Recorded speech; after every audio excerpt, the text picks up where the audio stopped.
ചോദ്യം വന്ന ചോദ്യങ്ങൾ ഇന്നിങ്ങനെ വീണ്ടും വീണ്ടും ആവർത്തിക്കുമ്പോഴേ സാധാരണ സ്ഥിരമായി ഇങ്ങനെ കേൾക്കുന്നവർക്കൊരു ബുദ്ധിമുട്ടുണ്ടാകും. പക്ഷെ അതേ സമയത്ത് ഈ ചോദിക്കുന്ന ആളുകളെ മുമ്പ് ആ ചോദ്യത്തിന് മറുപടി പറയുന്ന അവർ കേട്ടിട്ടുണ്ടാവില്ല. അതുകൊണ്ടാണ് വീണ്ടും വീണ്ടും ഇങ്ങനെ. ഇവിടെ നമ്മുടെ മജ്ലിസിൽ സ്ഥിരമായി വരുന്ന സ്ത്രീകൾക്കൊക്കെ ഈ ഇതെന്താ ഇന്നലെ പറഞ്ഞതിന് ഉസ്താദ് ഇന്നും ഇങ്ങനെ പറഞ്ഞ് ഇത് എത്ര പ്രാവശ്യമാണ് ഈ പറഞ്ഞതെന്നൊക്കെ ചില അഭിപ്രായം ഉണ്ടാവും ചിലപ്പോൾ. അപ്പൊ അതുകൊണ്ട് ഇത് മനസ്സിലാക്കണം. ഇവിടെ ഒരിക്കൽ വരുന്ന ആളുകൾ പിന്നെ ചിലപ്പോൾ ഉണ്ടാവണമെന്നില്ല, അല്ലെങ്കിൽ സ്ഥിരമായ ആളുകൾ ഉണ്ടാവണമെന്നില്ല. അപ്പൊ ഇന്നൊരു ചോദ്യം ചോദിച്ചത് ഇതിന് മുമ്പ് പല പ്രാവശ്യവും ചോദിച്ചിട്ടുണ്ടാവും പല ആളുകളും, അതിനൊക്കെ അന്ന് മറുപടി പറഞ്ഞിട്ടുണ്ടാവും. അപ്പോൾ ഒരു ആവർത്തന വിരസത അനുഭവപ്പെടുന്നുണ്ടെങ്കിൽ ക്ഷമിക്കുക എന്ന് ആദ്യമായി അറിയിക്കുകയാണ്.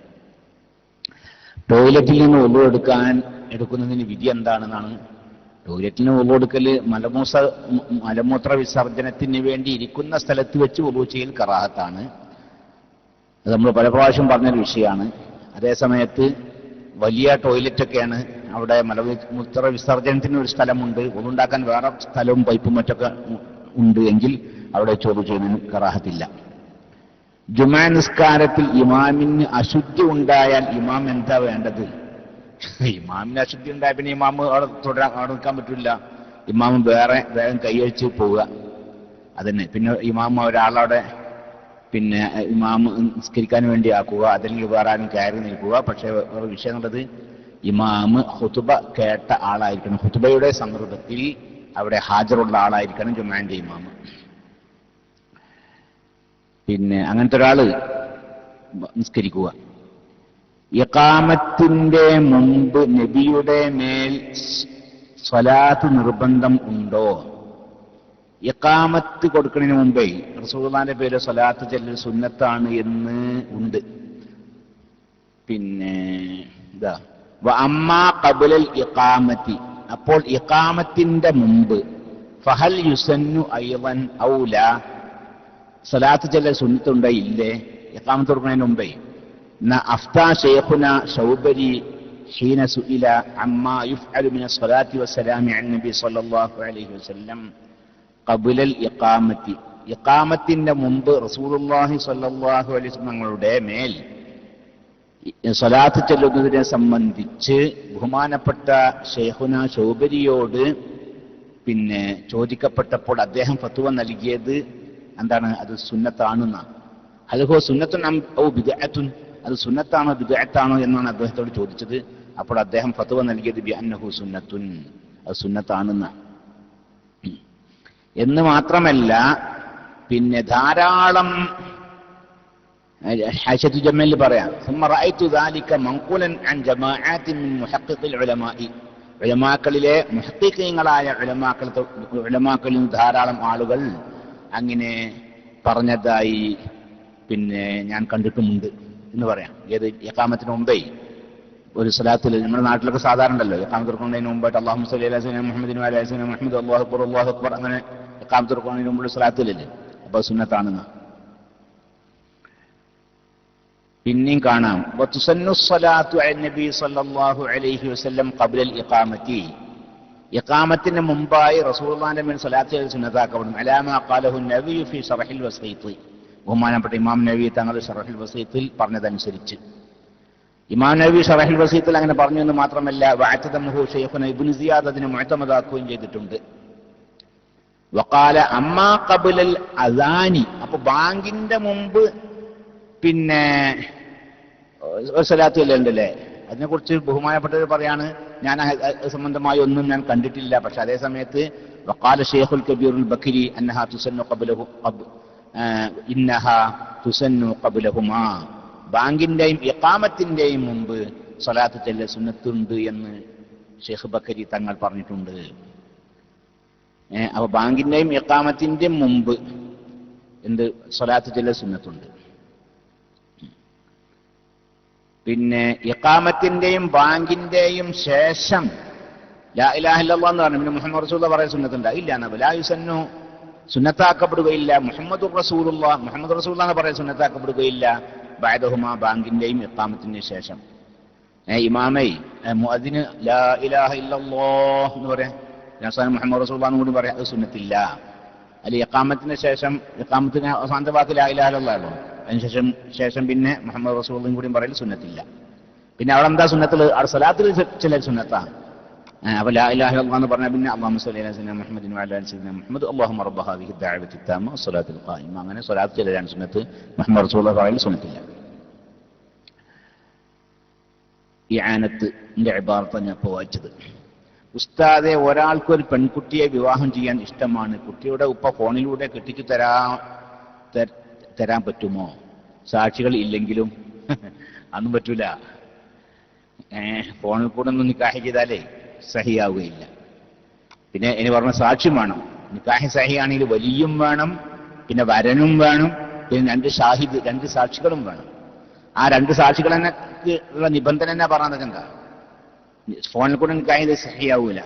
കാരണം രണ്ട് സാക്ഷികൾക്കുള്ള നിബന്ധന പറഞ്ഞത് അവര് ആ പെൺകുട്ടിയുടെ പേര് അറിയുകയോ അല്ലെങ്കിൽ ഇയാളെ മകളെ തന്നെയാണോ ഇയാൾ കെട്ടിച്ചു കൊടുക്കുന്നത് എന്നറിയുകയൊന്നും വേണ്ടാന്നാണ്. ആ സ്ഥലത്ത് അവർ സന്നിഹിതരായാലും മതി. അതാ അപ്പൊ അതാ പറഞ്ഞ ഹുളൂർ ഷർത്ത. നിക്കാഹ് ചെയ്യുന്ന സ്ഥലത്ത് ഹാജരാവണം. ആര്? പിന്നെ ഈ സാക്ഷികൾ ഹാജരാവണം.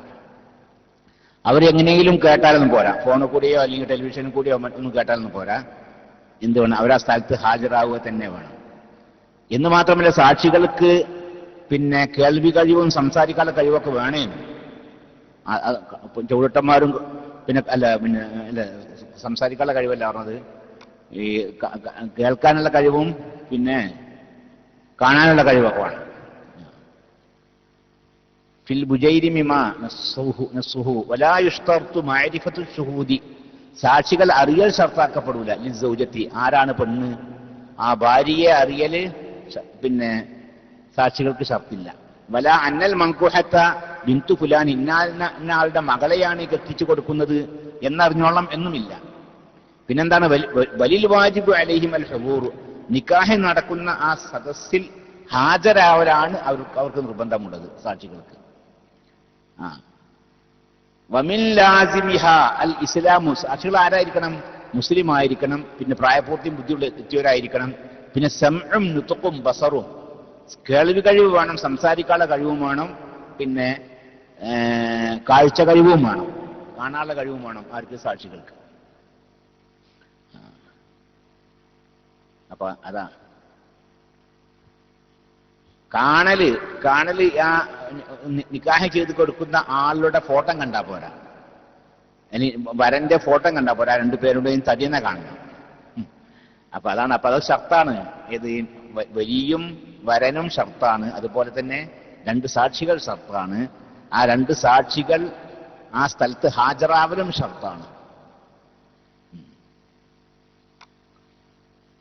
പിന്നെ അസ്സലാമു അലൈക്കും. വലൈക്കും സലാം വറഹ്മത്തുള്ളാഹി. ഉസ്താദെ, മീൻ നന്നായി ക്ലീൻ ചെയ്യാതെ കഴിക്കാമോ?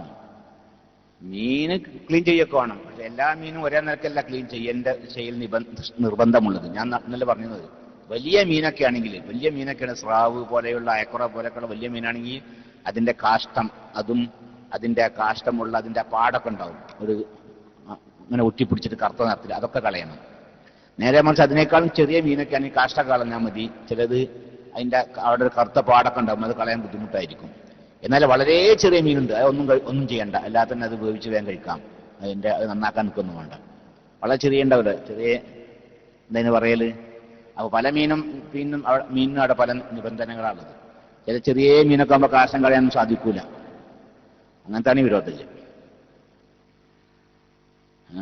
പിന്നെ അപ്പോൾ കാഷ്ട നജസ് തന്നെയാണ്. അപ്പൊ ക്ലീൻ ചെയ്യണം. ഓരോന്നിന്റെയും ക്ലീൻ ചെയ്യൽ പല രീതിയിലും ആണ് എന്നർത്ഥം. അസ്സലാമു അലൈക്കും. വലൈക്കും സലാം വറഹ്മത്തുള്ളാഹി. സകാത്ത് കൊടുക്കാൻ ഒരാൾ മറന്നു, അപ്പോൾ അതും പിറ്റേ വർഷം കൊടുക്കണമെന്നാണ്. സകാത്ത് കൊടുക്കാൻ മറന്നാലേ അത് പിറ്റേ വർഷം കൊടുത്താലും പോരാ, എപ്പോഴാ ഓർമ്മ എന്ന് വെച്ചാൽ വേഗം കൊടുക്കണം. അതാണ്. സകാത്ത് നിർബന്ധമായി കൊടുക്കാനുള്ള സൗകര്യങ്ങളൊക്കെ ആവുകയും ചെയ്തു, എന്നാൽ വേഗം കൊടുത്തുവിട്ടാൻ നിർബന്ധമാണ്. സകാത്ത് നിർബന്ധമാവുകയും അത് കൊടുത്തുവിട്ടാൻ സൗകര്യമാവുകയും ചെയ്തു. എന്നുവെച്ചാൽ കൊടുത്തുവിട്ടേണ്ട സ്വത്തൊക്കെ അണ്ടെടുക്കലുണ്ട്, അവകാശികളൊക്കെ അവിടെ ഉണ്ട്, എല്ലാം നിലക്കും പിന്നെ സൗകര്യമായിട്ടുണ്ട്. എന്നാൽ അത് പിന്നെ പിന്തിക്കാൻ പാടില്ല, വേഗം കൊടുക്കണം. ഇനി ആ സമയം അവസരങ്ങളൊക്കെ ലഭിച്ചു, എന്നിട്ട് സക്കാത്ത് കൊടുക്കാൻ മറന്നാലോ, എന്നാൽ പിറ്റത്തെ വർഷം കൊടുത്താൽ പോരാ, അത് അപ്പത്തിന് എപ്പോഴാണ് ഓർമ്മ വന്നു വെച്ചാൽ ഉടൻ തന്നെ കൊടുത്തു വിട്ടാൽ നിർബന്ധമാണ്. പിതൃ സക്കാത്താവട്ടെ മുതലിന്റെ സക്കാത്താവട്ടെ ഏതായാലും അങ്ങനെ തന്നെയാണ്.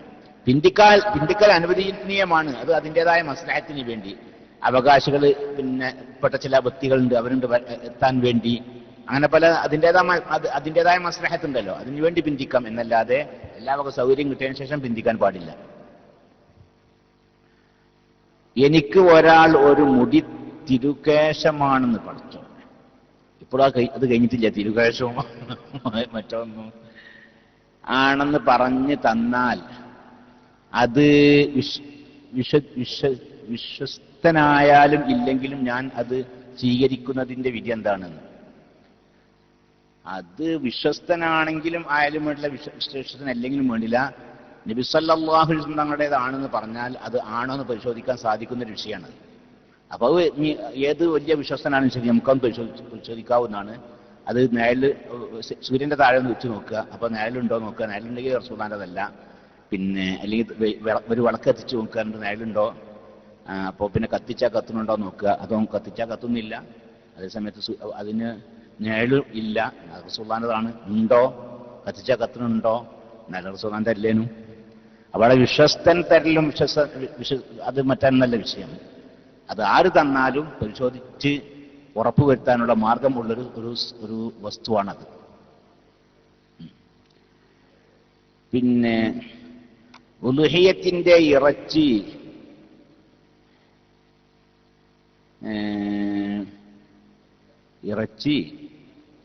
കറി വെച്ചതിന് ശേഷം ഒരു അമുസ്ലിമിന് കൊടുക്കാൻ പറ്റുമോ? ഇല്ല, പറ്റൂലെന്നാ.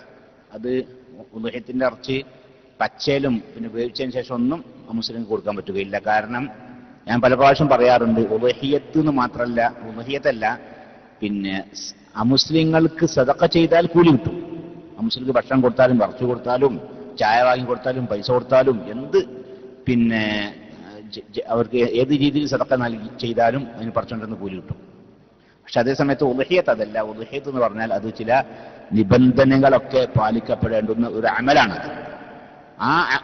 പിന്നെ അപ്പൊ അതിന്റെ നിബന്ധനകളൊക്കെ പാലിക്കപ്പെടണം. അതുകൊണ്ട് തന്നെ അവിടെ അത് കാഫിര്യങ്ങൾക്ക് കൊടുത്താൽ, നീർച്ചയാക്കപ്പെട്ടതാണെങ്കിൽ മുതലാളിമാർക്ക് കൊടുത്താൽ, അതുപോലെ നീർച്ചയാക്കപ്പെട്ടതാണെങ്കിൽ നമ്മൾ ചെലവ് കൊടുക്കൽ നിർബന്ധമുള്ളവർക്ക് കൊടുത്താൽ ഒന്നും കൂടുകയില്ല. അതിപ്പോ മുസ്ലിങ്ങളോടുള്ള വിവേചനം എന്നല്ലതേ, അതിൽ ചില നിബന്ധനകളുണ്ട്. ആ നിബന്ധനയിൽപ്പെട്ടതാണ് മുസ്ലിങ്ങൾക്കായിരിക്കണം എന്നുള്ളത്. അതിൽപ്പെട്ട നിബന്ധനയാണ് നീർച്ചയാക്കപ്പെട്ടിട്ടുണ്ടെങ്കിൽ മുതലാളിമാർക്കൊന്നും കൊടുത്താൽ പറ്റുകയില്ല എന്ന്. അതുപോലെ തന്നെ അവൻ ചെലവ് കൊടുക്കുന്ന നിർബന്ധമുള്ളവർക്ക് കൊടുത്താൽ പറ്റൂല. അപ്പൊ അതാ നിബന്ധന പാലിക്കപ്പെടണം. അങ്ങനെയുള്ളൊരു അമലാണത്. പിന്നെ ഭർത്താവിന് ഭാര്യക്ക് ലൈംഗിക സുഖം നൽകാൻ പറ്റുന്നില്ലെങ്കിൽ ഫസ്ഖ് ചെയ്യാൻ പറ്റുമോ എന്നാണ്. ഭർത്താവിനെ ഭാര്യക്ക് ശരിക്കും ലൈംഗിക സുഖം നൽകാൻ അവന് പറ്റണില്ല എന്നൊക്കെ, എന്നാൽ ഭാര്യക്ക് അവനെ ഫസ്ഖ് ചെയ്യാമോ എന്നാണ്. ഫസ്ഖ് ചെയ്തുണ്ടാടാ, ഏത് നമ്മുടെ കിതാബുകളൊക്കെ കാണാം. നിക്കാഹ് മുഗനിന്റെ ഇബാറത്ത് ഖദിയത്തു ഖൗലിഹി വജദ അന്നഹു ലൗ അലിമ അഹദുഹുമാ ബിഐബി സാഹിബിഹി ഖബ്ല അഖദി ലാ ഖിയാറ ലഹു. ഒരു ഇടപാട് നടത്തി, ആ ഇടപാട് നടത്തുന്നതിന് മുമ്പ് തന്നെ മനസ്സിലാക്കണ്ടോ, ഈ മസാല ശരിക്കും മനസ്സിലാക്കണം. ഒരു ഇടപാട് നടത്തുകയാണ്, ആ ഇടപാട് നടത്തുന്നതിന് മുമ്പ് തന്നെ അതിന്റെ ഐബ്, അതിന്റെ പോരായ്മകൾ അറിയുന്ന ആളുകൾ തമ്മിലാണ് ഈ ഇടപാട് നടത്തിയത്. എന്നാൽ പിന്നെ ഇടപാട് നടത്തിയതിനു ശേഷം ഒഴിയാനുള്ള പിന്നെ അവസരം ഇല്ല. ഒരു ഇടപാട് നടത്തുകയാണ്, ആ ഇടപാട് ഏതിപ്പോ നിക്കാഹിനെ കുറിച്ചല്ല പറഞ്ഞത്, മറ്റൊരു ഇടപാട്. ഒരു സാധനം വിൽക്കുകയാണ്, ഈ വിൽക്കുന്ന ആൾക്ക് വാങ്ങുന്ന ആൾക്ക് അറിയാം ഈ സാധനത്തിന്റെ അയബുകളൊക്കെ ഈ പിന്നെ കച്ചവടം നടക്കുന്നതിന് മുമ്പ് തന്നെ. അങ്ങനെ അറിഞ്ഞിരിക്കുക ആ ഇടപാട് നടത്തി. ആ ഇടപാട് നടത്തിയതിനു ശേഷം പിന്നീട് എന്ത് പറ്റില്ല, ആ ഐബിന്റെ അടിസ്ഥാനത്തിൽ അതൊന്ന് ഒഴിയാൻ പറ്റുകയില്ല എന്നാണ്. പക്ഷെ അതേ സമയത്ത് ഇതങ്ങനെയല്ല, ഏത് കല്യാണത്തിന്റെ കാര്യം അങ്ങനെയല്ല. അപ്പൊ ഒരു പെണ്ണിന് ഈ ഭർത്താവിന് ഈ പിന്നെ ലൈംഗികമായ കഴിവില്ല എന്ന് ഇവൾക്ക് ആദ്യം തന്നെ അറിയാൻ നിൽക്കുക. എന്നാലോ അങ്ങനെയാണ് ആ നിക്കാഹ് നടന്നത്. എന്നാലും അവൾക്ക് പിന്നീട് അവൾക്ക് നിക്കാഹിന്റെ ശേഷം ബോധ്യപ്പെട്ടാലോ എന്നാലും ഫസ്ഖ് ചെയ്യാമെന്ന അവിടെ മനസ്സിലാകണ്ട. ഈ കല്യാണത്തിന് മുമ്പ് തന്നെ ഓൾക്ക് അറിയാം. എന്ത് എങ്ങനെയാ ഓൾക്കറിയാം ഇവർക്ക് ഇതിന് കഴിവില്ലാന്ന്? അതറിയാം. ഇവളുടെ സ്നേഹിതയെ ഇവൻ ആദ്യം വിവാഹം കഴിച്ചിരുന്നു. അങ്ങനെ ആള് പറഞ്ഞിട്ടുണ്ട് ആ ചങ്ങക്ക് ഇതിനും സാധിക്കൂലെന്ന്. അപ്പോ ഇവന് ആ കഴിവില്ല എന്ന് ഇവൾക്കറിയാം. അങ്ങനെയാണ് പിന്നെ നിക്കാഹ് നടന്നത്. എന്നാലും ഫസ്ഖ് ചെയ്യാം. എന്താ കാരണം? എന്താ അത് അവളിൽ സാധിപ്പിച്ചു കൊടുക്കാൻ സാധിക്കാത്തത് വേറെ സ്ത്രീയിൽ സാധിപ്പിച്ചു കൊടുക്കാൻ സാധിക്കാലോ. അതാണ് അതിന് കാരണം പറഞ്ഞത്. ചില പുരുഷന്മാർക്ക് ചില സ്ത്രീകളുമായി ലൈംഗികബന്ധത്തിൽ ഏർപ്പെടുമ്പോൾ അവർക്ക് സാധിക്കൂല നിൽക്കുക. അതേ പുരുഷന് തന്നെ വേറെ സ്ത്രീകൾ കൂടി ആകുമ്പോൾ സാധിക്കാൻ സാധ്യതയുണ്ട്. അപ്പൊ അതാണ് ഇപ്പൊ അവളാ സ്നേഹിതയെ ഇവൻ വിവാഹം കഴിച്ചു ദോഷം, അവളും കൂടെ വേണ്ടത്ര സുഖം ഉണ്ടാവൂല.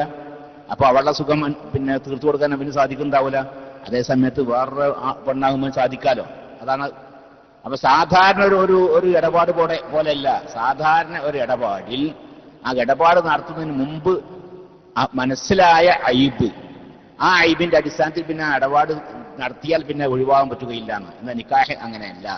നിക്കാഹിന്റെ മുമ്പ് അറിയുന്ന അയ്ബ് നിക്കാഹിന്റെ ശേഷം പിന്നെ ബോധ്യപ്പെടുകയാണെങ്കിലും എന്ത് ചെയ്യാം? അത് ഫസ്ഖ് ചെയ്യാനാ കാരണം. ഇതാണ് അതിന്റെ കാരണത പറഞ്ഞത്. അബ്ദുൽ സാഹിബിന് മനസ്സിലായല്ലേ? അതാണ്. ഞാൻ ആരെങ്കിലും ഇവിടെ ശ്രദ്ധിക്കുന്നുണ്ടോന്ന് അറിയാൻ വേണ്ടിയാണ് അങ്ങനെ ചോദിക്കുന്നത്. ആ ഉണ്ട്, മനസ്സിലായി. ഓക്കെ. അപ്പൊ ഇതാണ് വലൈസല. ഇതാണ് എന്താ പറയുക? അന്നഹു ലൗ അലിമ, ഒരാൾ അഹദുഹുമ, ഒരു ഇടപാട് നടത്തിയ ആളുകളിൽ രണ്ടുപേരിൽ ഒരാൾ അറിഞ്ഞു, ബിഐബി സാഹിബിഹി, അവന്റെ സാഹിബിന്റെ ഐബ് കൊണ്ട് അറിഞ്ഞു, ഖബൽ അഖദി, ഇടപാടിന് മുമ്പ് തന്നെ അറിഞ്ഞു. എന്നാൽ ലാ ഖിയാറ ലഹു, അവന് ഖിയാറില്ലാന്ന്. പക്ഷെ വലൈസലാത്ത് ഇത്ലാഖി, അത് അങ്ങനെ നിരുപാധികം അങ്ങനെ പറയാൻ പറ്റൂല. ബൽ പക്ഷേ ലൗ അലിമത്ത്, ഒരു പെണ്ണ് അറിഞ്ഞു, ബിഉന്നതിഹി, അവളുടെ ഭർത്താവിന്റെ ഉന്നത്ത് കൊണ്ട്. ഉന്നത്ത് എന്ന് പറഞ്ഞാൽ അവന്റെ പിന്നെ ലൈംഗിക അവയവത്തിന് ബലം കിട്ടുന്നില്ല, അതിങ്ങനെ ബലമില്ലാത്തതാണ് എന്ന വിഷയം അവൾ അറിഞ്ഞു. എപ്പോ? ഖബൽ അഖദി, കല്യാണത്തിന് മുമ്പ് തന്നെ, ഇടപാടിന്റെ മുമ്പ് തന്നെ അവൾക്കറിയാം ഇവന്റെ ലൈംഗിക അവയവത്തിന് ഉദ്ധാരണമില്ല എന്ന വിഷയം ഇവൾക്കറിയാം. എന്നിട്ട് അവൾ കല്യാണം കഴിച്ചു. എന്നാലും ഫലഹ, അവൾക്കുണ്ട് അൽ ഖിയാറു ബഅദഹു, നിക്കാഹിന്റെ ശേഷം ഖിയാറുണ്ട്. ആ കല്യാണം വേണോ വേണ്ടേ എന്ന് വെക്കാനുള്ള അവകാശം അവൾക്കുണ്ട്. അൽ മദ്ഹബി, മദ്ഹബായ അഭിപ്രായം, ഷാഫി മദ്ഹബിന്റെ മദ്ഹബായ അഭിപ്രായം അനുസരിച്ച്, അൽ മദ്ഹബി ഷാഫി മദ്ഹബിന്റെ അഭിപ്രായം അനുസരിച്ച് അല്ലട്ടോ, അത് ഒരു പ്രത്യേകമായ ഇസ്തിലാഹാണ്. കാരണം എന്താണെന്ന് വെച്ചോ, ലിഅന്നൽ ഉന്നത, കാരണം ഈ ഉന്നത്ത് എന്ന് പറയുന്നത്, ഉന്നത്ത് എന്ന് പറഞ്ഞാൽ ഉദ്ധാരണമില്ലാതിരിക്കുക എന്ന സംഭവം, അത് ഖദ് തഹ്സുലു, ചിലപ്പോൾ ഇത് കരസ്ഥമായേക്കും, ഫി ഹഖ്ഖി ഇംറത്തിൻ, ഒരു പെണ്ണിന്റെ കാര്യത്തിൽ, ദൂന ഉഖ്റ, വേറെ പെണ്ണിന്റെ കാര്യത്തിൽ പിന്നെ കൂടാതെ. ഒരു പെണ്ണിൽ ഉദ്ധാരണം ഇല്ലാതിരിക്കുകയാണെങ്കിൽ തന്നെ വേറെ പെണ്ണിനെ കൂടാകുമ്പോൾ അവന് ശരിക്കും ഉദ്ധാരണം ലഭിക്കുകയും ചെയ്തേക്കാം. അതാണ് അവൾക്ക് പിന്നെയും ഫസ്ഖ് ചെയ്യാം എന്ന് പറയാനുള്ള കാരണം.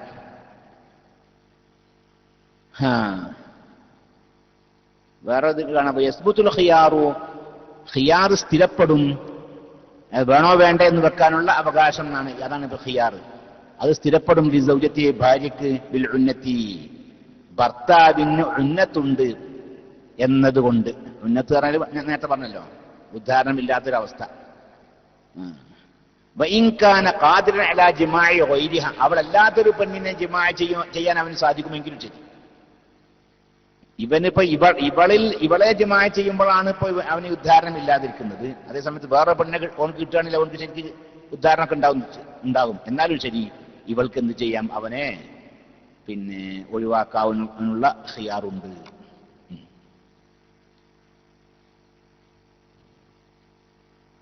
അസ്സലാമു അലൈക്കും. വലൈക്കും സലാം വറഹ്മത്തുള്ളാഹി.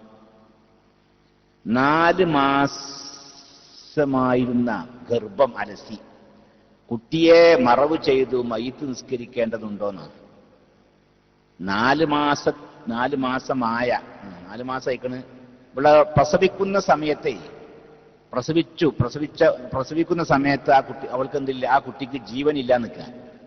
ജീവനില്ലാതെ ആ കുട്ടി കരയുകയോ മറ്റൊരു ശബ്ദം പുറപ്പെടുവിക്കുകയോ ഒന്നും ചെയ്തില്ല. എന്നുവെച്ചാൽ ജീവനില്ലാത്ത ഒരു കുട്ടിയെയാണ് അവൾ പ്രസവിച്ചത്. എന്നാൽ അവിടെ പിന്നെ അവിടെ എന്ത് വേണ്ട, അവിടെ മയ്യിത്ത് നിസ്കരിക്കണ്ടാന്ന്. വസ്യഖ്തു ഇൻ ഉലിമത് ഹയാത്തുഹു, ഒരു പ്രസവിച്ച ഒരു കുട്ടി, ആ കുട്ടി എന്ത് ചെയ്തിക്കണ്, പ്രസവിച്ചു നോക്കുമ്പോ അതിന്റെ ഹയാത്ത് അറിയപ്പെട്ടിരിക്കുന്നു, അതിന് ജീവനുണ്ടുള്ള കാര്യം അറിയപ്പെട്ടു. എങ്ങനെ അറിയപ്പെട്ടത്? കാനിസ്തഹല്ല, ആ കുട്ടി ശബ്ദമുണ്ടാക്കി, ഔ ബക്ക ബഅദ ഫിസാലിഹി, ആ കുട്ടിന് വേർപെട്ടതിന് ശേഷം ഗർഭപാത്രത്തിൽ നിന്ന് പുറത്ത് വന്നതിന് ശേഷം ആ കുട്ടി കരഞ്ഞു, അതല്ലെങ്കിൽ എന്തെങ്കിലും ശബ്ദമുണ്ടാക്കി. എന്നാൽ അത് കബീരിൻ, അത് വലിയ ആളെ പോലെ തന്നെയാണ്, വലിയ ആളുടെ ഹുക്കുമാണ്. എന്നുവെച്ചാൽ വലിയ ആൾ മരിച്ചാൽ എന്ത് വേണം? കുളിപ്പിക്കണം, കഫൻ ചെയ്യണം, മയ്യിത്ത് നിസ്കരിക്കണം, മറവ് ചെയ്യണം. 4 കാര്യം നിർബന്ധമാണല്ലോ. ഈ കുട്ടിയുടെ കാര്യത്തിലും ആ 4 കാര്യം നിർബന്ധമാണ്. അതായത് കുട്ടിയെ പ്രസവിച്ചപ്പോൾ ജീവനുണ്ട്. എങ്ങനെ ജീവനുണ്ട്? ജീവനുണ്ട് എങ്ങനെ മനസ്സിലായത്? ഒന്നുകിൽ ആ കുട്ടി ഒന്ന് ചലിച്ചു, ഒന്ന് ശബ്ദമുണ്ടാക്കി, അല്ലെങ്കിൽ ആ കുട്ടി കരഞ്ഞു, അപ്പൊ ആ കുട്ടിക്ക് പ്രസവിച്ചപ്പോൾ ജീവനുണ്ടെന്ന് മനസ്സിലായി. അങ്ങനെ പിന്നെ ആ കുട്ടിയാണ് മരിച്ചു നിൽക്കുക. എന്നാൽ ആ കുട്ടിയെ കുളിപ്പിക്കും വേണം, കഫൻ ചെയ്യും വേണം, ആ കുട്ടിയുടെ മേൽ മയ്യിത്ത് നിസ്കരിക്കും വേണം, മറവ് ചെയ്യുകയും വേണം. 4 കാര്യം നിർബന്ധമാണ്, വലിയ ആളെ ചെയ്യുന്നത് പോലെ തന്നെ. പിന്നെ നേരെ മറിച്ച് വഇല്ലം തുദ്ഹർ അമാറത്തുൽ ഹയാത്തി, ആ കുട്ടിയിൽ ജീവന്റെ യാതൊരു അടയാളവും വെളിവായില്ല. എന്താ ജീവന്റെ ഒരു അടയാളം വെളിവായില്ല എന്ന് പറഞ്ഞാൽ എന്താ? പിന്നെ വലം യബ്ലുഗു 4 അശ്ഹുരിൻ, 4 മാസമാണ് കഴിഞ്ഞിട്ടുമില്ല.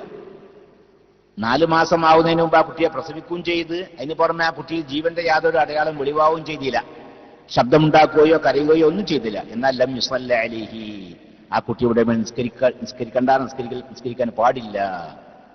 കാരണം അന്നഹു ജമാദുൻ, അതൊരു അചേതന വസ്തു തന്നെ പറഞ്ഞത് അല്ലേ? ജമാദ് ഉണ്ടല്ലോ, അതാണ് അതിന്റെ അതുപോലെയാണ്. പിന്നെ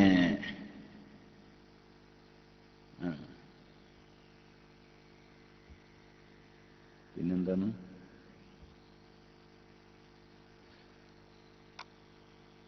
അപ്പോ ജീവന്റെ അതൊന്നുമില്ല നിൽക്കുന്ന, പിന്നെ കുട്ടിയെ നിസ്കരിക്കാൻ പറ്റില്ല, പാടില്ല. എവിടെ പോയി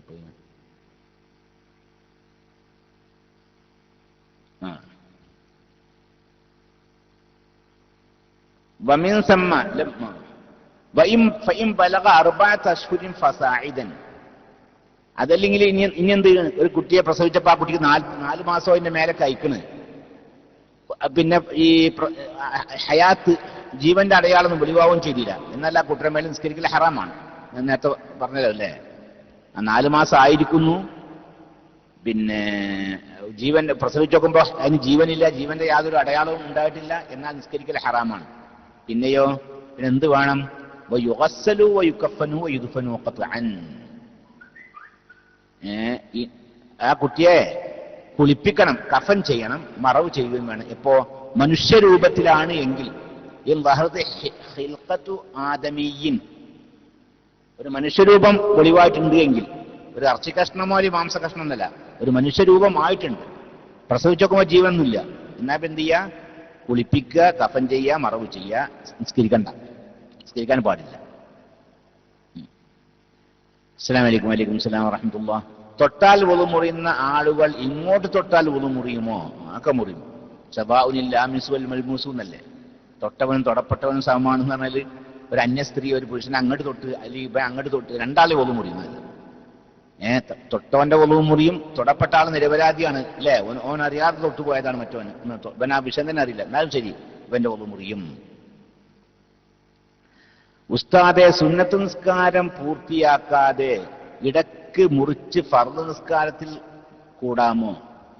കൂടാം, അതുകൊണ്ട് വിരോധമില്ല. സുന്നത്ത് നിസ്കരിക്കുന്ന ആളാവട്ടെ, സുന്നത്ത് നോമ്പ് നോക്കുന്ന ആളാവട്ടെ, അത് പൂർത്തിയാക്കൽ അവരുടെ മേൽ നിർബന്ധമില്ല. പിന്നെ ഖളാ കിട്ടും വേണ്ട. ഒരാൾ സുന്നത്ത് നോമ്പിൽ പ്രവേശിച്ചിരിക്കുന്നു, സുന്നത്ത് നോമ്പ് നോൽക്കാൻ തുടങ്ങിക്കണ്, പിന്നെ കുറച്ച് കഴിഞ്ഞിട്ട് ഓൻ വിചാരിക്കുന്നത് അപ്പൊ നോക്കണം, ഞാൻ നോമ്പ് മുറിക്കാണ്, വല്ല മുറിച്ചൂടെ? മുറിക്കാം, കുറ്റമുണ്ടോ? ഒരു കുറ്റമില്ല. ഇനി ഖളാ കൂട്ടണോ? ഖളാ കൂട്ടുകയും വേണ്ട. എന്ന് മാത്രമല്ല, ഇനി അവന് വിരുന്നുകാരനെ സന്തോഷിപ്പിക്കാനൊക്കെ വേണ്ടി ആ നോമ്പ് മുറിക്കൽ സുന്നത്തും കൂടിയാണ്.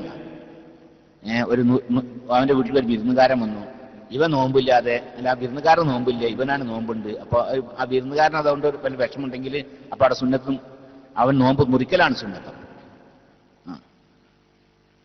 അവനക്കൊരു വിഷമുണ്ടെങ്കിലേ. അല്ലെങ്കിലോ ഇനി അവന് വിഷമല്ല. സുന്നത്ത് ഈ വിരുന്നുകാരനെ സൽക്കരിക്കണമെങ്കിൽ നോമ്പ് നോറ്റിട്ട് ഇവർക്ക് സാധിക്കൂല. വിരുന്നുകാരനെ ശരിക്കും ബഹുമാനിക്കണ്ടേ, അവന് വേണ്ട കാര്യങ്ങളൊക്കെ ചെയ്തു കൊടുക്കണ്ടേ. ആ വേണ്ട കാര്യങ്ങളൊക്കെ ചെയ്തു കൊടുക്കണമെങ്കിൽ ഇവൻ നോമ്പ് മുറിക്കണം. ഇവന് എന്നാലും അവനക്ക് എനിക്ക് സാധിക്കുള്ളൂ. പീടിയെ പോകേണ്ടതുണ്ട്, ഇറച്ചി വാങ്ങിക്കൊണ്ടിട്ടുണ്ട്, മീൻ വാങ്ങിക്കൊണ്ടിട്ടുണ്ട്, അങ്ങനത്തെ പല പണി ചെയ്യേണ്ടതുണ്ട്. നോമ്പ് നോറ്റിട്ട് ഇപ്പം ഇതിനൊക്കെ സാധിക്കില്ല. വിരുന്നുകാരനെ ബഹുമാനിക്കലാണെങ്കിലോ വളരെ ഇസ്ലാമിൽ വളരെ പ്രധാനപ്പെട്ട ഒരു ഘടകമാണേനു. അപ്പൊ ആ സമയത്തും അവന് നോമ്പ് മുറിക്കലാണ് ഏറ്റവും നല്ലത്, നോമ്പ് പൂർത്തിയാക്കലല്ല നല്ലത്. അതുപോലെ തന്നെ സുന്നത്ത് നിസ്കരിക്കുന്ന ആൾക്കും തന്നെ ആ സുന്നസ്കാരത്തിലേക്ക് പ്രവേശിച്ചു, എന്ത് ചെയ്യുക, അവന് ഞാനിപ്പോൾ ഈ സുന്നത്ത് പൂർത്തിയാക്കണില്ല, ഞാൻ ഇന്ന് കൈയച്ച് പോകാനെന്ന് വിചാരിക്കുന്നുണ്ട്, യാതൊരു വിരോധവുമില്ല. ആ സുന്നത്ത് നിസ്കാരം പിന്നെ ഖളാ കൂട്ടുകയും വേണ്ട. പക്ഷെ അവിടെ നല്ലതെന്താണ്, പിന്നെ അത് വേഗം ജമാഅത്ത് നഷ്ടപ്പെടുമെന്ന ഭയമില്ല എങ്കിൽ അത് വേഗം പൂർത്തിയാക്കുക, എന്നിട്ട് ആ ജമാഅത്ത് തുടരാണ് ഏറ്റവും നല്ലത്. ഇനി അതല്ല കൈയച്ചിട്ട് ജമാഅത്തിൽ പ്രവേശിക്കാൻ തർക്കമില്ല. പിന്നെ അസ്സലാമു അലൈക്കും. വലൈക്കും അസ്സലാം വറഹ്മത്തുള്ളാഹി. ഉസ്താദ്, നിനക്ക് വേണ്ടെങ്കിൽ എന്നെ ഒഴിവാക്കിക്കോ എന്ന് ഭർത്താവ് ഭാര്യയോട് പറഞ്ഞാൽ അത് തലാഖാകുമോ? അവൻ തലാഖാകുന്നില്ല. ഓനോട് കൂടി ഇങ്ങനെ തിരക്കൂടിയാണ്, ഞങ്ങൾക്ക് വേണ്ടി ഇന്നണ്ട് ഒഴിവാക്കി കാളയെന്ന്. ആര്? നിങ്ങൾക്ക് വേണ്ടി ഇന്ന ഒഴിവാക്കി കാളിന്ന് ഓളല്ല പറഞ്ഞത്. എന്നാലും അതുകൊണ്ടൊന്നും തലാഖാവൂല. ഇവൻ അങ്ങോട്ട് പറയാം, എനിക്ക് വേണ്ടി ഇന്ന ഒഴിവാക്കി കാളയെന്ന്, എന്നാ തലാഖാവുമെന്ന്. അതൊന്നും തലാഖാവൂല. തലാഖിന്റെ കിനായ പദങ്ങൾ പെട്ടതോ ശരിയായ പദങ്ങൾ പെട്ടോ ഒന്നുമല്ല, അതുകൊണ്ട് തലാഖാവൂല. പിന്നെ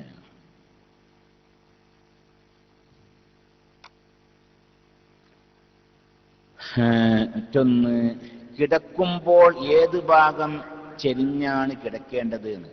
കിടക്കുമ്പോൾ വലഭാഗം ചെരിഞ്ഞാണ് കിടക്കേണ്ടത്. വലഭാഗം താഴ്ഭാഗത്തേക്കാക്കിയിട്ട് ഭൂമിയോട് ചേർന്ന ഭാഗം വലഭാഗമാക്കിക്കൊണ്ട് ഇടഭാഗം മുകളിലേക്ക് ആക്കിക്കൊണ്ട് കിടക്കുക, അതാണ് സുന്നത്ത്. ഷെയ്ഖാനി അന്നഹു സല്ലല്ലാഹു അലൈഹി വസല്ലം, ബുഖാരി മുസ്ലിം റിപ്പോർട്ട് ചെയ്തിട്ടുണ്ട്, നബി സല്ലല്ലാഹു അലൈഹി വസല്ലം കാന റസൂലുള്ളാഹി ആയിരുന്നു ഇദാ അവ ഇലാ ഫിറാശിഹി, റസൂലുള്ളാഹി ഉറങ്ങാൻ വേണ്ടി പിന്നെ വിരിപ്പിൽ ചെന്നാല് നാമ അലാ ശിഖ്ഹിൽ ഐമനി, റസൂലുള്ളാഹിന്റെ വലഭാഗത്തിന്റെ മേലായിരുന്നു റസൂലുള്ളാഹി ഉറങ്ങിയിരുന്നത്. എന്ന് പറഞ്ഞാൽ വലഭാഗം താഴേക്ക് വെച്ചുകൊണ്ട് ഇടഭാഗം മുകളിലേക്ക് ആക്കിക്കൊണ്ട് ആയിരുന്നു റസൂലുള്ളാഹി കിടന്നിരുന്നത്. അതാ സുന്നത്ത്. അസ്സലാമു അലൈക്കും. വലൈക്കും അസ്സലാം വറഹ്മത്തുള്ളാഹി. സ്ഥിരമായി തിങ്കളാഴ്ചയും വ്യാഴാഴ്ചയും നോമ്പ് എടുക്കുന്ന ഒരാൾക്ക് ആ ദിവസം നോമ്പ് എടുക്കാൻ പറ്റിയില്ലെങ്കിൽ അടുത്ത ദിവസം അത് ഖളാ വീട്ടാൻ പറ്റുമോ? ഇല്ലല്ല, അങ്ങനെയില്ല. സ്ഥിരമായി വ്യാഴാഴ്ച നോമ്പ് എടുക്കുന്ന ആളാണ്, അല്ലെങ്കിൽ വെള്ളിയാഴ്ച നോമ്പ് എടുക്കുന്ന ആളാണ്, എന്നാലത് എന്ത് ചെയ്തില്ല, ഒരു വ്യാഴാഴ്ച നോക്കാൻ പറ്റില്ല നിൽക്കുക. എന്നാൽ വെള്ളിയാഴ്ച ഖളാ വീട്ടുക, അല്ലെങ്കിൽ തിങ്കളാഴ്ച നോമ്പ് എടുക്കുന്ന ആളാണ്, പിന്നെ തിങ്കളാഴ്ച നോക്കാൻ പറ്റില്ല, ഈ ചൊവ്വാഴ്ച നോമ്പ് എടുക്കുക പറ്റുമെന്ന് ഇല്ല. അങ്ങനെ സുന്നത്തില്ല. അതാണ്. അമ്മാമൻ ഫാത്തഹു, അപ്പോൾ ഒരുത്തൻ അവനെന്ത് ചെയ്ത് പിന്നെ നഷ്ടപ്പെട്ടു പോയി, ഫൗത്തായി പോയി. ഏത് ഒരു നോമ്പ്, വലഹു ആദത്തും ബി സിയാമിഹി, ഒരു ദിവസം അവന് നഷ്ടപ്പെട്ടു പോയി, ആ ദിവസം നോമ്പ് നോൽക്കൽ അവന്റെ പതിവാണ്. അങ്ങനെയുള്ള ഒരു ദിവസം നോമ്പ് നോൽക്കാൻ അവന് പറ്റില്ല, അങ്ങനെ അത് നഷ്ടപ്പെട്ടു പോയി. അത് ഏതുപോലെ കലിസ്നേനി, തിങ്കളാഴ്ച പോലെ സ്ഥിരമായി തിങ്കളാഴ്ച നോമ്പ് നോക്കുന്ന ആളാണ്.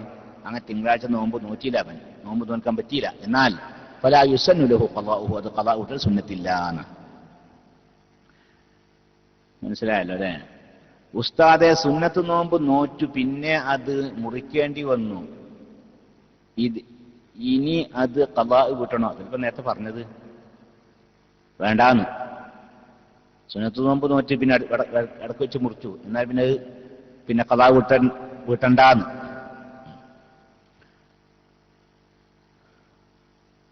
അതാ വമൻ തലബ്ബസ ബിസൗമി തത്വഉഇൻ, ഒരാൾ സുന്നത്ത് നോമ്പ് കൊണ്ട് ബന്ധപ്പെട്ടു, ഔ സലാത്തി, അല്ലെങ്കിൽ സുന്നത്ത് നിസ്കാരം കൊണ്ട് ബന്ധപ്പെട്ടു പറഞ്ഞാൽ ഒരാൾ സുന്നത്ത് നോമ്പ് നോക്കാൻ തുടങ്ങി, അല്ലെങ്കിൽ സുന്നത്ത് നിസ്കാരത്തിലേക്ക് അവൻ പ്രവേശിച്ചു, ഔ ഗൈരിഹിമ, അതല്ലെങ്കിൽ നോമ്പ് നിസ്കാരം ഇല്ലാത്ത മറ്റെന്തെങ്കിലും സുന്നത്തായ ഒരു വിഷയത്തിൽ ഒരാൾ പ്രവേശിച്ചു. ഹജ്ജല്ല കേട്ടോ, ഹജ്ജ് സുന്നത്തായ ഹജ്ജാണെന്ന് ശരിയാണ്, ഇഹ്റാം കിട്ടിക്കഴിഞ്ഞാൽ പിന്നെ പൂർത്തിയാക്കാൻ നിർബന്ധമാണ്. ഹജ്ജല്ല പറഞ്ഞത്, ഹജ്ജല്ലാത്ത മറ്റ് സുന്നത്തായ വിഷയത്തിൽ ഒരാൾ പ്രവേശിച്ചു, എന്നാൽ ഫലഹു, അവന് ജായിസാണ് ഖത്ഉഹുമ, അവർ രണ്ടും മുറിക്കൽ. എന്തെന്ന് പറഞ്ഞാൽ ആ സുന്നത്ത് നോമ്പ് സുന്നത്സ്കാരൊക്കെ. എന്താ കാരണം? ഖബരി സ്വഹീഹി, സഹീഹായ ഹദീസിന് വേണ്ടി അസ്സായിമുൽ മുതതവ്വിഉ അമീറു നഫ്സിഹി. സുന്നത്ത് നോമ്പുകാരന് അവന്റെ ശരീരത്തിന്റെ വിഷയത്തിൽ അവന് പൂർണ്ണാധികാരമുണ്ട്. അത് പൂർത്തിയാക്കുവാനും മുറിക്കുവാനൊക്കെ ഉള്ള അധികാരം അവനുണ്ട്. ഇൻഷാ അസ്വാമ, അവൻ ഉദ്ദേശിക്കുന്ന നോമ്പ് നോൽക്കാം. ഇൻഷാ അഫ്തറ, വേണ്ടെങ്കിൽ അവന് നോമ്പ് മുറിക്കുകയും ചെയ്യാം. പിന്നെ വഖീസ ബിഹി, ഇത് ഹദീസിൽ ഇപ്പൊ സുന്നത്ത് നോമ്പിനെ കുറിച്ചാണ് പറഞ്ഞത്. ഈ സുന്നത്ത് നോമ്പിനോട് ഖിയാസാക്കപ്പെട്ടിരിക്കുന്നു അസ്വലാത്തു വഗൈറുഹ, നിസ്കാരവും വേറെ അമലുകളൊക്കെ, അതൊക്കെ അങ്ങനെ തന്നെയാണ്. സുന്നത്തായ വിഷയമാണെങ്കിൽ അത് പൂർത്തിയാക്കൽ നിർബന്ധമില്ല. സുമ്മ ഇൻ ഖതഅ ലിഗൈരി ഉദ്രിൻ, ഉദ്രില്ലാതെ മുറിക്കുന്നെങ്കിൽ അത് കുരിഹ, അത് കറാഹത്താണ്. ഇല്ല ഇനി പിന്നെ ഉദ്റുണ്ടവൻ, അതെങ്ങനെ? കഅൻ ശഖ്ഖ അല ദൈഫി, വിരുന്നുകാരന്റെ മേൽ ഗസ്റ്റിന്റെ മേൽ എന്ത് ചെയ്തിരിക്കണ്? ബുദ്ധിമുട്ടാണ്. അവിൽ മുലൈഫി, അല്ലെങ്കിൽ ആ ഗസ്റ്റ് ആതിഥേയന്റെ മേൽ ബുദ്ധിമുട്ടുണ്ട്. ഈ അതിഥി ഉണ്ടാകുന്ന സമയത്ത് ഓനക്ക് വേണ്ട വിഷയങ്ങളൊക്കെ ചെയ്തു കൊടുക്കുമ്പോൾ നോമ്പ് നോറ്റുകൊണ്ട് ചെയ്തു കൊടുക്കാൻ സാധിക്കൂല. ഇങ്ങനെയൊക്കെ ആണെങ്കിലോ, എന്നാൽ ലം യുക്റഹ്, നോമ്പ് മുറിക്കൽ കറാഹത്തില്ല. എന്ന് മാത്രമല്ല ബൽ യുസന്നതു, സുന്നത്ത് കൂടിയാണ്. നോമ്പ് മുറിക്കൽ സുന്നത്തും കൂടിയാണ്. വൈസാബു അലാമ മദ, കഴിഞ്ഞവനുള്ള കൂലി കിട്ടും ചെയ്യും. മനസ്സിലായില്ലപ്പോ നമുക്ക്? ഒരു വിരുന്നുകാരനെ സൽക്കരിക്കാൻ വേണ്ടി, വിരുന്നുകാരനെ സന്തോഷിപ്പിക്കാൻ വേണ്ടി ആണ് എന്ത് ചെയ്തത്? അവൻ നോമ്പ് മുറിച്ചത്. എന്നാൽ ആ നോമ്പ് മുറിക്കൽ സുന്നത്താണ്. ഇപ്പൊ കുറച്ചു നേരം പട്ടിണി കിടന്നുണ്ടാവുമല്ലോ അല്ലേ, അതിനുള്ള കൂലി കിട്ടും ചെയ്യും. ആ കഴിഞ്ഞിടത്തോടുള്ള നോമ്പിന്റെ കൂലി കിട്ടും ചെയ്യുന്ന. വലാ ഖളാ ലിമാ ഖതഅ, മുറിച്ച് കഴിഞ്ഞ ഖളാ കിട്ടും വേണ്ട. ഉസ്താദെ, ഉമ്മ പറഞ്ഞു എന്ത് നമുക്ക് വീട്ടിൽ നിന്ന് വെച്ച് നിസ്കരിക്കാം, എന്ത് ചെയ്യണം? ഇമ്മ പറഞ്ഞ് വീട്ടിൽ നിസ്കരിക്കാന്ന്. ഇപ്പം പള്ളിക്ക് ഒരുങ്ങിയത് ഉമ്മ പറഞ്ഞത് നമുക്ക് വീട്ടിൽ നിന്ന് ജമാഅത്തായി നിസ്കരിക്കാന്ന് പറഞ്ഞു. അപ്പൊ ഞാൻ വീട്ടിലേക്ക് പോകാൻ വേണ്ടത് ഉമ്മാന്റെ വാക്കുകൾ, അല്ല പള്ളിയിൽ പോകാൻ വേണ്ട ഉമ്മാന്റെ വാക്ക് കേൾക്കുക വേണ്ടത്. രണ്ടും ആയിക്കോട്ടെ അല്ലേ. അവിടെ ഉമ്മാക്ക് അവിടെ ജമാഅത്തിട്ടല്ലേ വേണ്ടത്, അവർക്ക് പള്ളിയിൽ പോകും വേണം. അപ്പൊ ആദ്യം എന്താ ചെയ്യാൻ? പള്ളിയിൽ പോവാം, എന്നിട്ട് പള്ളിയിൽ നിന്ന് ജമാഅത്തായി നിസ്കരിക്കുക, എന്നിട്ട് വീട്ടിലേക്ക് മടങ്ങി വരിക, എന്നിട്ട് ഉമ്മാന്റെ ഒപ്പം ഒന്നുകൂടി നിസ്കരിക്കുക, ഉമ്മാക്ക് വേണ്ട ഒന്നുകൂടി നിസ്കരിക്കുക. ഫർള് നിസ്കാരം നമ്മൾ പല പ്രാവശ്യം പറഞ്ഞൊരു വിഷയമാണ്. ഫർള് നിസ്കാരം ജമാഅത്തിലായിക്കൊണ്ട് അദാ ആയിട്ട് മടക്കി നിസ്കരിക്കൽ സുന്നത്താണ്. ഫർള് നിസ്കാരം ആവണം. പിന്നെ അദാ ആയിട്ടാണ്, ഖളാ ആയിട്ടാവരുത്, അദാ ആയിട്ടാവണം. രണ്ടാമത് ഒരിക്കൽ മടക്കി നിസ്കരിക്കൽ സുന്നത്തുണ്ട്. ആ മടക്കി നിസ്കരിക്കുന്നത് ജമാഅത്തോടു കൂടി ആവണം. ആദ്യം നിസ്കരിച്ചത് ജമാഅത്തോടു കൂടി ആവട്ടെ, അല്ലെങ്കിൽ ഒറ്റക്കാവട്ടെ. രണ്ടാമത് മടക്കുന്നത് ജമാഅത്തായിട്ടായിരിക്കണം. ഖളാ ആവാൻ പാടില്ല, അതാ ആയിക്കൊണ്ട് ആവുകയും വേണം. ഒറ്റ പ്രാവശ്യം പറ്റും ചെയ്യുള്ളൂ. ഇത് സുന്നത്താണ്. അപ്പം പള്ളിയിൽ ആദ്യം ജമാഅത്തിന് പോയി. അപ്പം എന്ത് ചെയ്ത്? പള്ളിയിൽ നിന്ന് വെച്ച് ജമാഅത്തിന്റെ ശ്രേഷ്ഠത അവന് ലഭിച്ചു. പിന്നീട് വന്നിട്ട് എന്ത് ചെയ്യുക? ഇമാക്ക് ഇമാമത്ത് നിന്നുകൊണ്ട് ഇവനൊന്ന് നിസ്കരിച്ചു കൊടുക്കുകയും ചെയ്യുക. അപ്പൊ മടക്കി നിസ്കരിക്കുക, ഫർള് നിസ്കാരം അതാ ആയിക്കൊണ്ട് ജമാഅത്തിലായിക്കൊണ്ട് രണ്ടാമത് മടക്കി നിസ്കരിക്കുന്ന സുന്നത്തുണ്ടല്ലോ, ആ സുന്നത്തിന്റെ കൂലി അവന് ലഭിക്കുകയും ചെയ്ത് ഉമ്മാക്ക് ജമാഅത്ത് കിട്ടുകയും ചെയ്ത്. അപ്പൊ അങ്ങനെ ചെയ്യാൻ നല്ലത്. പിന്നെ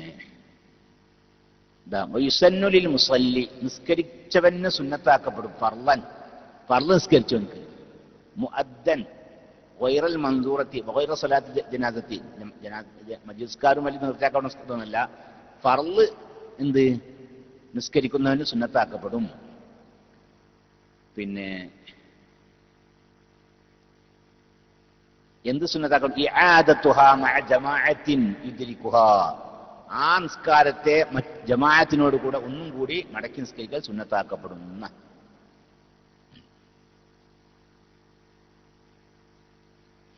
പിന്നെ ഇല്ല, ചോദ്യമൊക്കെ കഴിഞ്ഞു. അപ്പോൾ പഴയ ചോദ്യങ്ങളൊക്കെ കഴിഞ്ഞിട്ടുണ്ട്. അസ്സലാമു അലൈക്കും. വലൈക്കും സലാം വറഹ്മത്തുള്ളാഹി. ഹാദിറല്ലാത്ത മയ്യിത്ത് നിസ്കാരത്തിന് തുടങ്ങാനും അതേ നേരത്തെ വെക്കാനും സമയ നിബന്ധനയുണ്ടോ? വാട്സപ്പിലെ ഈ ചോദ്യം ചോദിച്ചത് ഞാൻ ആയിരുന്നു ഉസ്താദേ. വാട്സപ്പിൽ ഞാൻ ആ ചോദ്യം കണ്ടിരുന്നില്ലേ. ഞാൻ ഒന്ന് ക്ഷമിക്കണം കേട്ടോ. ഈ വാട്സപ്പിൽ കൂടെ ചില ചോദ്യങ്ങൾ ചോദിക്കുമ്പോഴേ ഞാൻ ആ ചോദ്യം കേട്ടിട്ടുണ്ടാവും. ചിലപ്പോൾ കേട്ടിട്ടുണ്ടാവൂല. കാരണം എനിക്കത് തുറക്കാൻ പറ്റിക്കൊള്ളുന്നുണ്ടായിട്ടില്ല. ചിലപ്പോൾ ഞാൻ കേട്ടിട്ടുണ്ടാവും. പക്ഷെ മറുപടി പറയാൻ പറ്റാത്ത ഒരു സന്ദർഭത്തിൽ ഞാൻ ചിലപ്പോൾ ബസ്സിൽ ആയിരിക്കും. ചില ബസ്സൊക്കെ നിർത്തിയിട്ട സമയത്ത് ചിലപ്പോൾ ഇങ്ങനെ നോക്കുമ്പോൾ ഞാൻ പിന്നെ പതുക്കാൻ കേൾക്കും. പക്ഷെ വീട്ടിൽ പോയിട്ട് മറുപടി പറയാം. ഇപ്പോൾ നാട്ടിലുള്ള ഗൾഫിലൊന്നുമല്ലല്ലോ ഇപ്പോൾ നാടനായ മനുഷ്യനല്ലേ ഇപ്പോൾ. അപ്പൊ വീട്ടിൽ പോയതിനു ശേഷം മറുപടി പറയാമെന്ന് വിചാരിക്കും. പക്ഷെ വീട്ടിൽ പോയാൽ ചിലപ്പോൾ വേണ്ടത്ര റേഞ്ച് ഒന്നും കിട്ടൂല. അപ്പൊ അങ്ങനത്തെ നെറ്റ് സൗകര്യങ്ങളും മറ്റൊക്കെ കുറവുള്ള പ്രശ്നങ്ങൾ ഉണ്ടാവും. അപ്പൊ അങ്ങനെയൊക്കെ ചില സമയത്ത് കുറെ വാട്സാപ്പിൽ പല ചോദ്യങ്ങളും ഒന്ന് കിടക്കുന്നുണ്ടാവും. അപ്പൊ അതിന് മറുപടി ഞാൻ കഴിയുന്നതിന്റെ ശ്രദ്ധയപ്പെട്ട സാധിക്കുന്ന സമയത്തൊക്കെ മറുപടി പറയാറുണ്ട്. അപ്പൊ ആരെങ്കിലും മറുപടി കിട്ടിയില്ലെങ്കിൽ നിങ്ങൾ ക്ഷമിക്കണം. അത് ഇങ്ങനെയൊക്കെ പ്രത്യേകമായ തടസ്സങ്ങൾ നേരിടുന്നത് കൊണ്ടാണ് എന്ന് നിങ്ങൾ മനസ്സിലാക്കുക. ഏതായാലും മയ്യിത്ത് നിസ്കാരം ഈ ചോദ്യം ഞാൻ കണ്ടിട്ടുണ്ട്. ഞാൻ മറുപടി പറയണമെന്ന് കരുതിയതാണ്, പക്ഷേ സൗകര്യപ്പെടാത്തതിന്റെ പേരിലാണ്. ഹാദിർ അല്ലാത്ത മയ്യിത്ത് നിസ്കാരത്തിന് തുടങ്ങാനും അതേ നേരത്തെ വെക്കാനും സമയ നിബന്ധന ഉണ്ടോ? എന്താ ചോദ്യം പോലെ മനസ്സിലായില്ല. പിന്നെ എന്താ നിങ്ങളൊന്ന് മൈക്കെടുത്ത് ചോദിക്കാൻ പറ്റുമോ? ഈ ചോദ്യം മൈക്കെടുത്ത് ചോദിക്കാൻ പറ്റുമോ? റൈസ് ചെയ്തോളി. ആയിക്കോട്ടെ.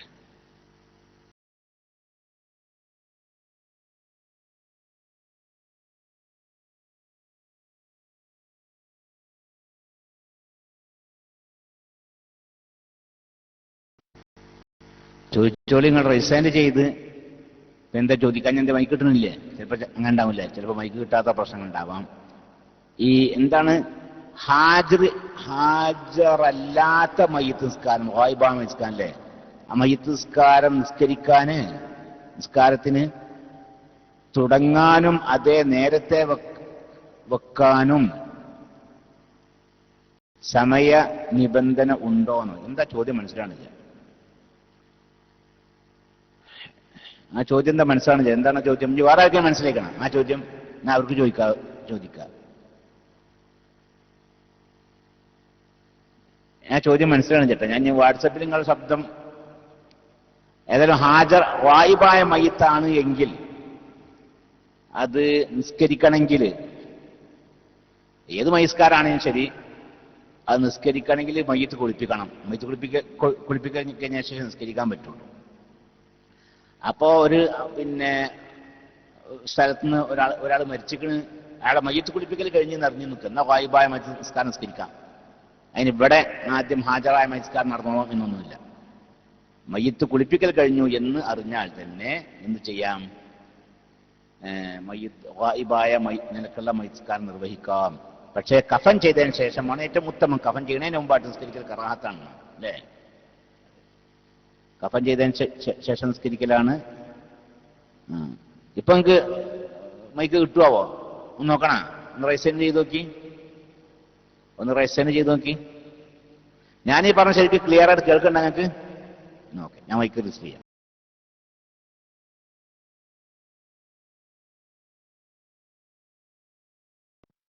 ഹലോ, അസ്സലാമു അലൈക്കും.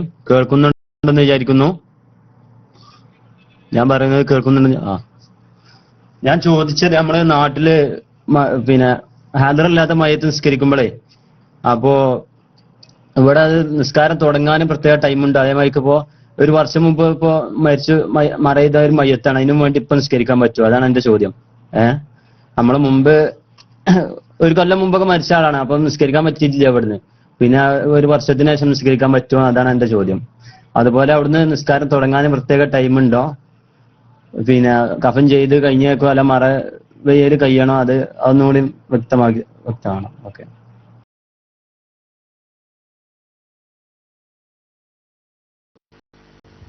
അപ്പൊ മനസ്സിലായി. മയ്യിത്ത് നിസ്കാരം ഗായിബായ മയ്യിത്ത് നിസ്കാരം തുടങ്ങണമെങ്കിൽ മയ്യിത്ത് കുളിപ്പിക്കൽ കഴിഞ്ഞാൽ മതി. മയ്യിത്ത് കുളിപ്പിക്കൽ കഴിഞ്ഞിരിക്കുന്നു എന്ന് നിങ്ങൾക്ക് വിവരം കിട്ടിയാൽ നിങ്ങൾക്ക് ഗായിബായ മയ്യിത്ത് നിസ്കാരം നിർവഹിക്കാം. കഫൻ ചെയ്തില്ലെങ്കിലും ശരി.